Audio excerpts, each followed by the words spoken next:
ask you to answer this very simple question, and this question goes to every single one of you. Each of you will have 4 minutes within which to answer this question. I hope you do have a piece of paper and a pen so you can write it down, but if you have a photographic memory, no problem. Mine is not as photographic as that. I oftentimes have to write. So the first question is, we'd like you to briefly tell us, who are you? And why should MUASA send you to council? Who are you and why should MUASA send you to council? And the second part to the question is, what do you see as your role in council?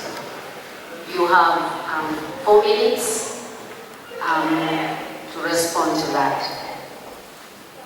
So, can we have a microphone? We'll start from the far right.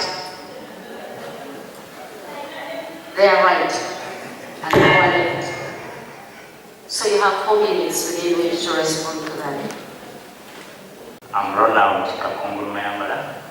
I'm an associate professor of law in the Department of Human Rights and Peace Center. I'm one of the candidates in the mayoral race for MUASA to council. On the question, why should I be mandated to go to council? I have a program, and we have our program with the members on which I base my candidature to MUASA to the council. The first issue is that the role of the Makerere University Council must be understood in its context. The Makerere University Council is the supreme organ of the university according to the Universities and Other Tertiary Institutions Act. Its major role is to formulate policies for the good governance of the university and play an oversight role over the university. For that matter, therefore, I wish to go to council. First and foremost, I will be able to scrutinize those policies which are there right now, which do not favor us as academics. I will scrutinize those policies and offer alternatives with your support. On the other issue is our staff well-being and welfare. I have articulated the issue of the common good allowance. I think that even if there is no incentive coming, right now it's still possible for the university to pay us some allowance which is agreeable to both the university and us as members at an agreeable rate. And I will lobby for that. This is mainly based on 2 things. One, some universities which are small in both population and standing, such as Chambogo, have this kind of allowance. There is no way I can be convinced, and there is no way we can be convinced that Makerere University cannot afford something small for us. I think they can. The other issue which is there and which is key for me as a professional lawyer is the issue of governance and structures within the university. As you may be aware, some rules are not followed depending on who is being handled and at what time.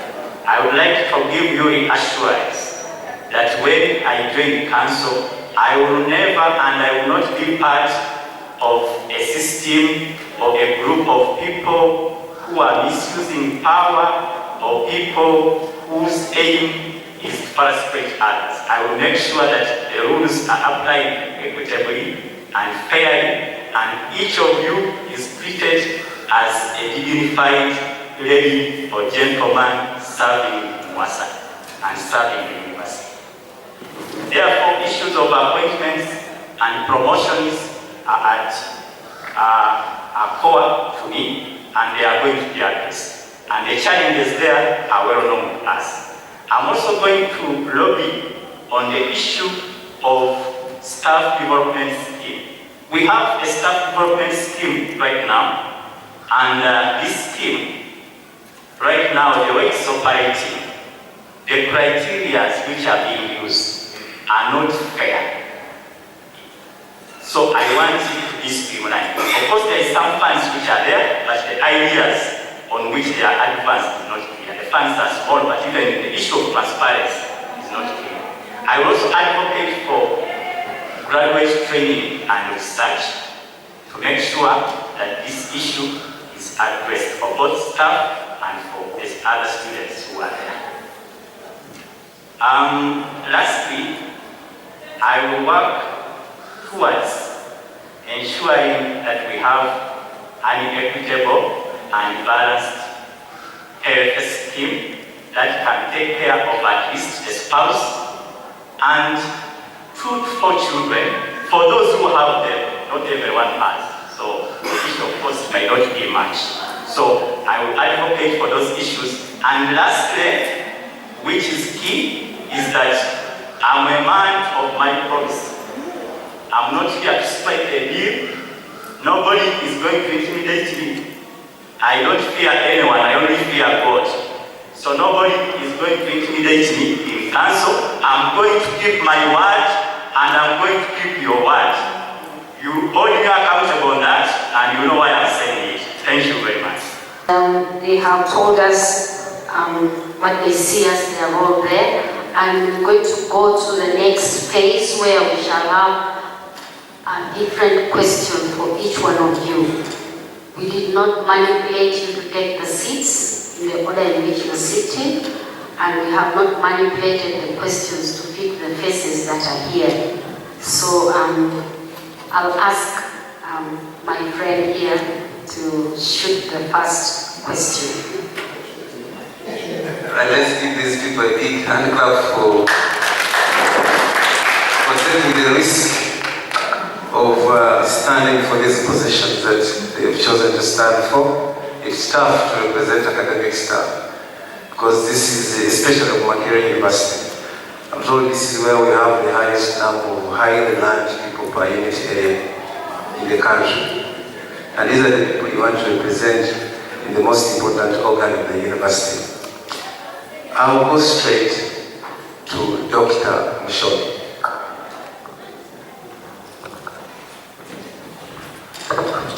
You don't have a notebook, so I'll try to be slow. My question is fairly or relatively long, so I will request you to be quite attentive. In the event that you don't get it, I will repeat.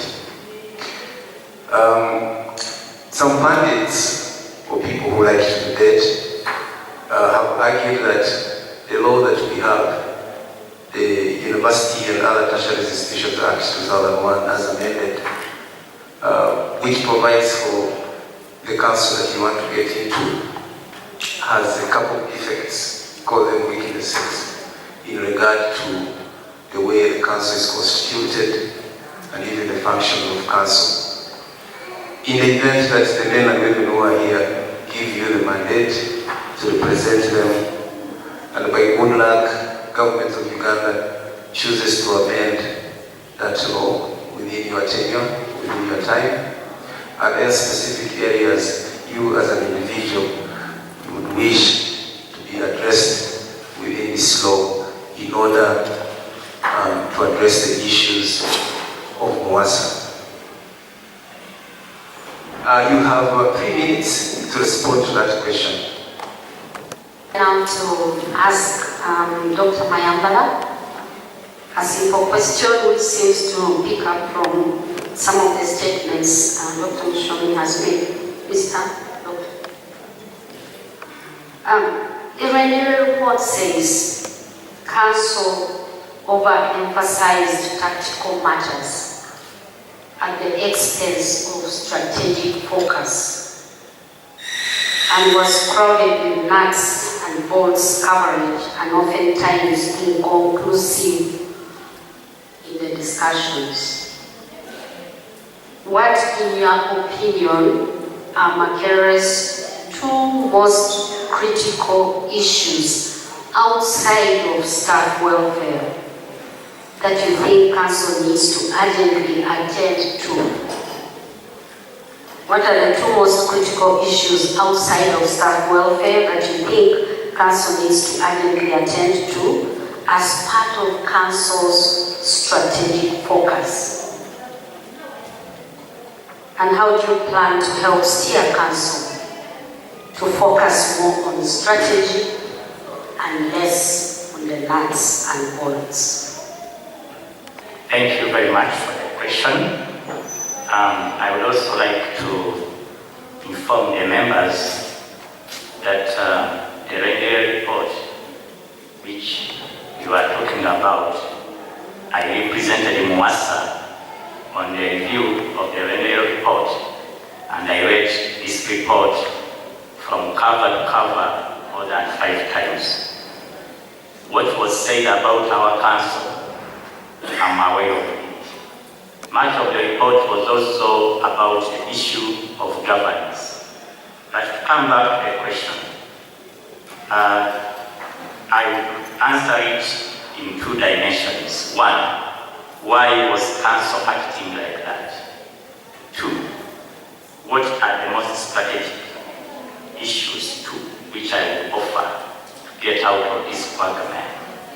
1, the council was acting in terms of what they were doing, taking on the university almost day-to-day management because of its composition, because of the people who were in the council and their mindset at council.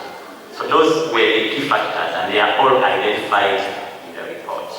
The 2 most strategic areas of focus which council should be looking at. 1 is the question of governance of the university. I think the governance of the university needs to be streamlined.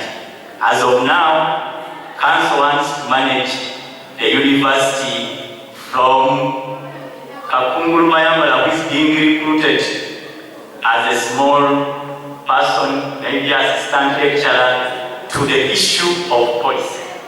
And I think that they cannot do that. They should remain where they are meant to be. Of course, they've advanced the view that they do that because maybe the management has been weak, but council should take its rightful seat and remain on the issue of policy formulation and oversight role. The next one is, what kind of university do we want? And what kind of university do we envision? We should envisage a university which is in the true name of the university, a research-led university. And therefore we need a council which will be able to facilitate us and enable us to become a research-led university, because that's the only way we can fulfill the true meaning of the university. So when you send me to council, I will make sure that 1, as a lawyer, I will study, and I've studied actually the University and Tertiary Institutions Act and all the laws which govern education in the country and beyond. I will make sure that council is within its mandate, is not acting like a bias. Secondly, I will make sure that the vision of the council remains that vision, and council does not go on other issues where it should not be playing a role. Thank you very much. It out to the audience. These people are here because they want to represent you. This is the time for you to ask questions.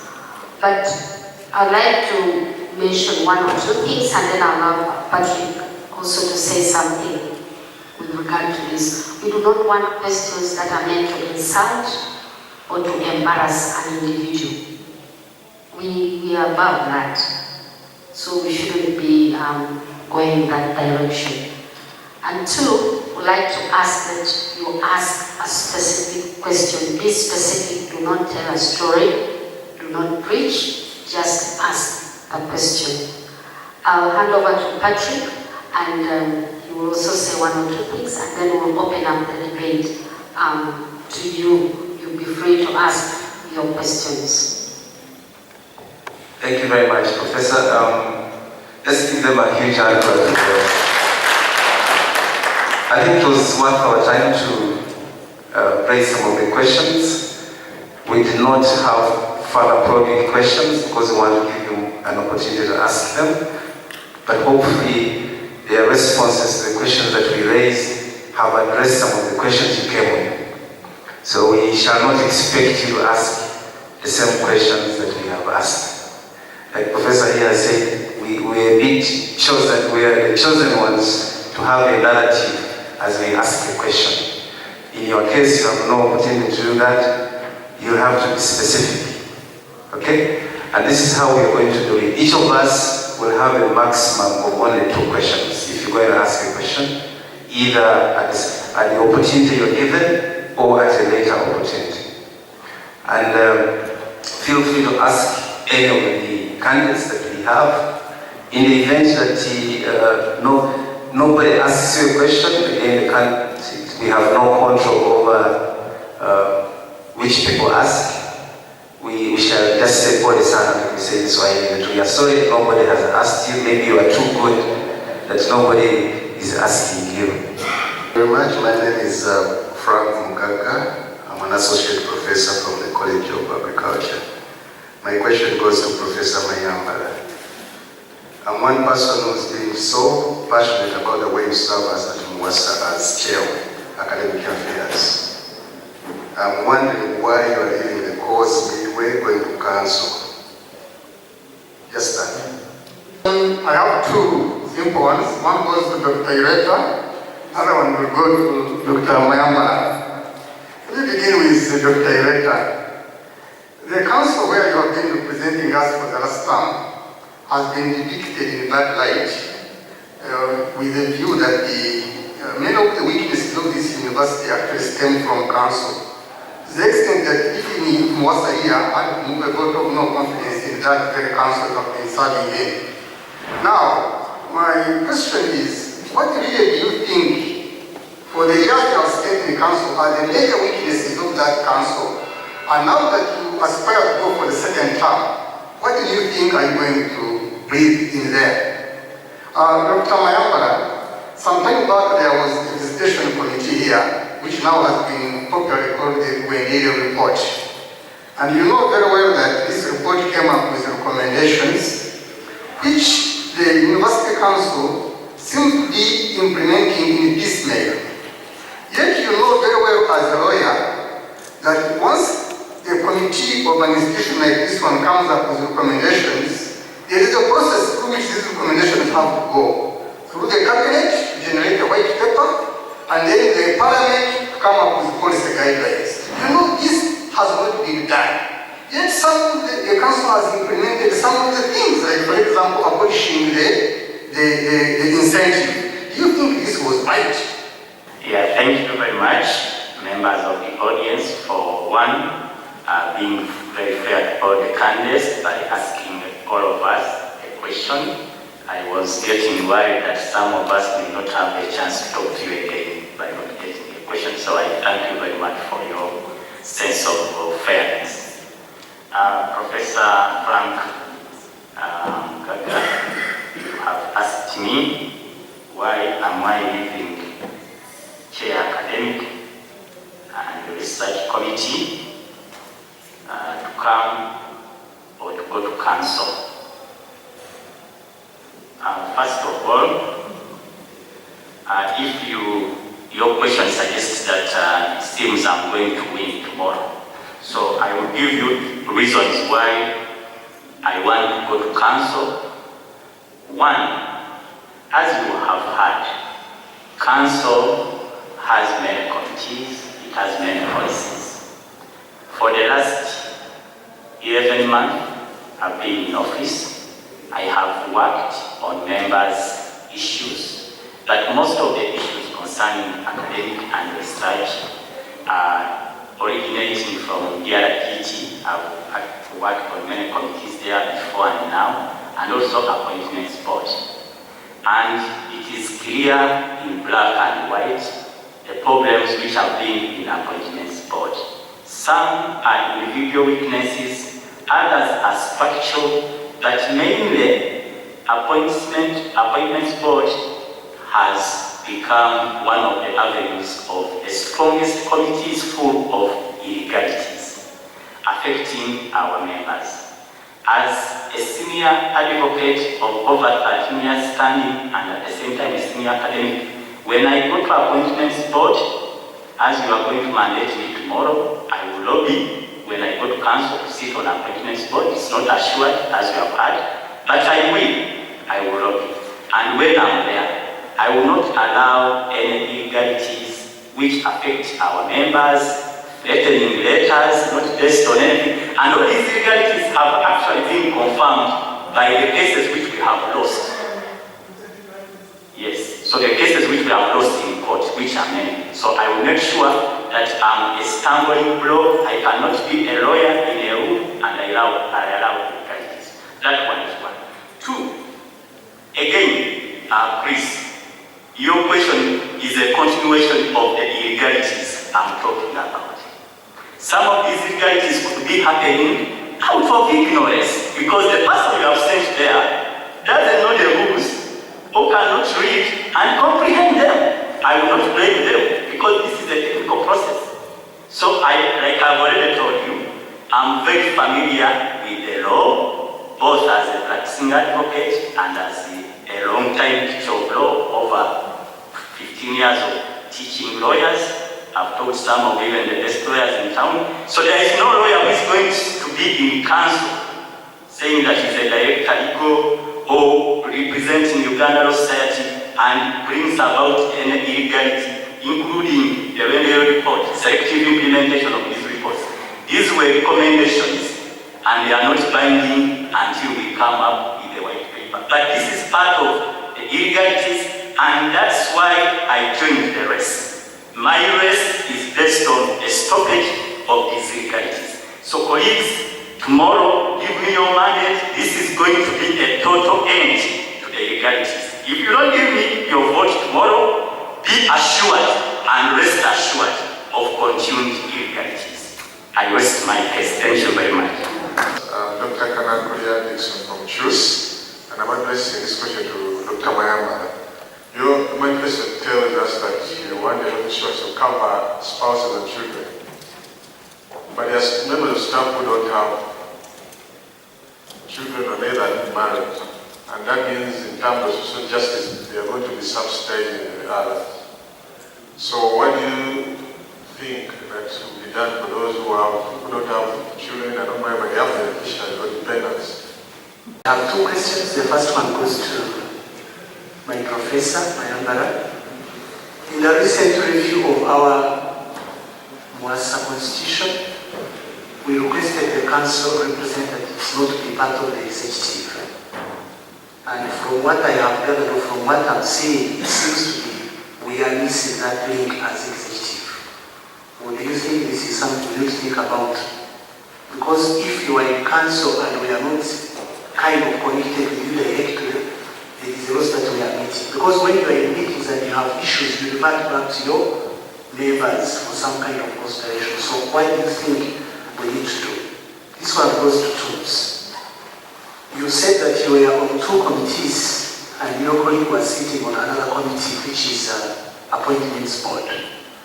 And when I look at what has been happening, it looks like some committees have been functioning very well, but some committees have betrayed us. I ask myself a question.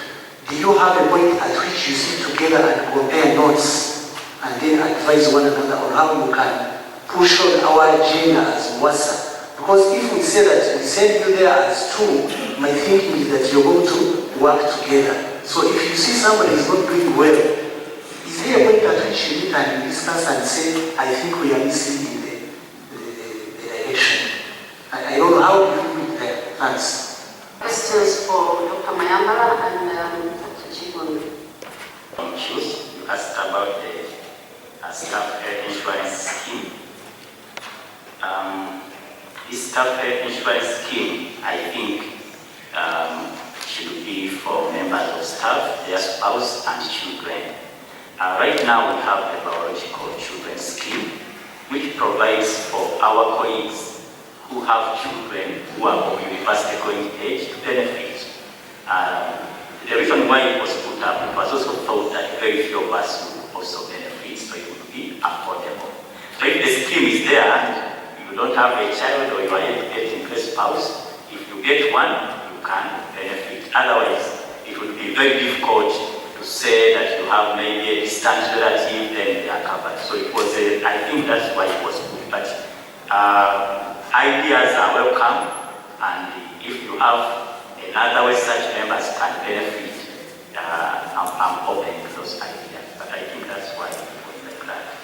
Now I want to sensitize on issues which have been raised. The second question of council use, whether they should be part of the executive. I wanted to tell you one thing. I have been a backbencher. By my personality, I'm a laid back person. I've been attending MUASA activities, and I've done a lot of work for MUASA and the university. That's why between 2010, when I was appointed a lecturer here, in 2016, I qualified to be appointed associate professor because I've done a lot of work. But I don't want to talk about it here to waste your time. What has happened is that I was a member of the Constitutional Review Commission. This constitution we are talking about was not made in my office or in our offices. We debated this constitution. We even brought it here before the General Assembly. Our colleagues, Dr. Sarah Sali, Dr. Ireta, had served in the earlier executives of MUASA. They attended these meetings. At no time did they ever lobby that let them be included in the executive. So it seemed that they were happy with the situation. Now they are turning around because it's the hour of judgment, the campaign time, and they are busy blaming the Constitution. The Constitution was passed by you, the General Assembly. However, even in the Constitution right now, and I have a copy of it here, it says that our representatives, all the bodies where we are represented, are ex-official members of the MUASA executive. That one is in black and white. So, it is a lie, and I'm not happy about it, because you cannot tell lies when we have a constitution in Article 2, Clause 2, Paragraph B. It is saying, provided they are not already members of the Executive Committee of the Association, representatives of the Association, Council, Senate, MURUPS, and any other organs of the university shall be ex-official members of the Executive Committee. Such members shall be accountable to the General Assembly of the Association. So that's the legal framework which we have. They are ex-official, and you know what ex-official means. Secondly, they are accountable to the General Assembly. The General Assembly told them certain things. Have they been doing them? So, is it the problem of the Constitution, or it was individual weaknesses? These were individual weaknesses. That's why I would like to tell you that the issue of honesty, face the voters in the eye, speak the truth, and I'm going to be on the truth, on the side of the law, and for your membership. The issue is not the Constitution, but if you think you want the Constitution to be amended, you can also be helped in that process for free, pro bono, as I did last time with other members. We can think about that. Thank you.